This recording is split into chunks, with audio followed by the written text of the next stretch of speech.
Welcome back to Easy Does It. Well, we're about to make some very unique beaded jewelry today. And we're very lucky because we have the design coordinator from the Beadery, Ray Seifert. Welcome to Easy Does It, Ray. Thank you very much. Glad to be here. Oh, I'm glad you're here, too. You know, I remember doing beading projects at camp and at school, but I have to tell you, we never had beads that looked like antiques and real stones before. Why don't you tell us a little bit about the beads before we start? These are old world beads from the Beadery, and they're made exclusively by us. They're manufactured in the United States, and we have a lot of different shapes, sizes, finishes, colors. They are plastic, but they have been metallized and antiqued, and the antiquing gives the neat black and the grooves effect. This one even looks like, that looks like real turquoise to me. Looks like turquoise. We also have some that are terracotta, and a lot of those different earthy, ethnic-y tones that are so popular today. That's beautiful. And now, is this the pendant that we're going to make today? That's the heart pendant that we're going to make today. Great. Well, possession is 9/10 of the law, right? Goes great with your shirt. I own it now, right? Great. I love it. I love it. Well, let's get started. What do we need? It's so easy. Now, you need a few simple tools. You're going to need wire cutters, round nose pliers, a pair of scissors, of course, to cut the cord, and long nose pliers. And a few of commonly found jewelry findings. This piece here is called a head pin because it has a little head on the end, jump ring, and then the jewelry ring. All right. Okay, and we're going to start, and we're going to take one of these head pins, and we're going to string on it the filigree heart from the Beadery. This is the center charm that we're making. All of the charms are assembled on head pins. And that's what stabilizes them? That's what stabilizes them, right. You're using it instead of like a thread or whatever to string on. And then you're going to string on one of the 4mm round beads in the gold. Then I'm going to alternate it with black. Do you have a method to your madness of stringing, or do you just go with what you think looks neat and popular? Well, you can go with what you think looks neat and popular. In fact, I've even done some mixing of the metallized finishes. I've got both the gold and the copper here. They look really nice together. Okay, and then this bead here is called a mushroom bead. I can kind of see why. And you're going to string that on there also. Now, I'm right-handed, so I'm going to hold everything in my left hand. Okay. And then I'm going to take the long nose pliers, and I'm going to bend the head pin back. Now, the head pins come in different lengths. This one is a little bit too long. So I'm going to take the round nose pliers, and I'm going to bend it back into a loop. I see. And then at this point, you take your wire cutters and you cut. Now, you want to always kind of cut down so that piece doesn't fly around there. Okay. And there is the first charm. Very easy to make.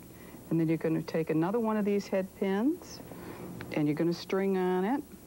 Again, these little tiny 4mm round beads. And is this is for the same charm, huh? No, this is a second charm. You're going to make 3 different charms on your pendant. On one pendant. Right. And they're all suspended from that one jewelry ring in the center.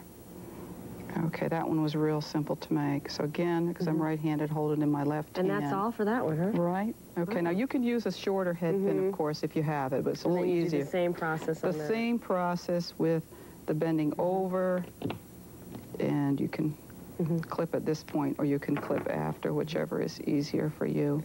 You were Bend telling me back that into a loop. As a design coordinator, you look at the trends in Europe before you design the we look at the trends in Europe, and we see what's coming, so that, and interestingly enough, this kind of old world ethnic-y Western type look is real popular in Europe, and these beads are perfect.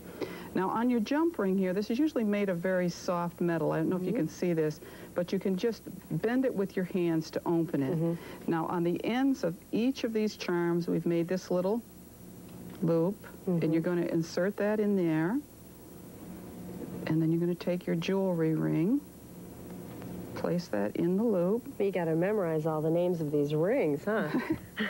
After you get used to it, they're easy to remember. Okay, and then you just close it with your pliers. Now that piece I've put in the center. And you're going to take another one of these and open it. Do you use the biggest piece for the center usually? Well, I have with this design, Lisa, but you really can do whatever you think looks best. It's an opportunity to get creative with the product. And you're not limited to the gold. We also have silver if you prefer silver. Okay. Now again, You have to have nimble fingers for this project, right? Right. And then you're going to take your pliers and you're going to close the ring. Okay. Now, I have one here where I've attached all 3 of my charms. And this product here is called rat tail ribbon. You know, I was feeling this earlier. It feels like silk. It's very silky feeling and very, very popular today. Feels expensive. It's not. It's very inexpensive, and it's easy to find in your craft stores. It comes in other colors besides black, but of course black is basic, goes with everything. And I'm just going to take a length of it. I folded it in half, essentially, and I'm going to take that loop and put it through my ring. Then I'm going to bring the ends through, like so. Careful you don't catch your pliers in here. I don't think you want to add that onto your charm. No. It'd be a little dangerous. Okay. And then you just kind of pull it tight. Okay. It's a nice, simple knot. Right, a nice, simple knot. And I'll cut this off to even it. How do you decide how long you want your necklace? Well, of course, you'd have to measure it, and with individual taste, yours is a little bit longer here than mine.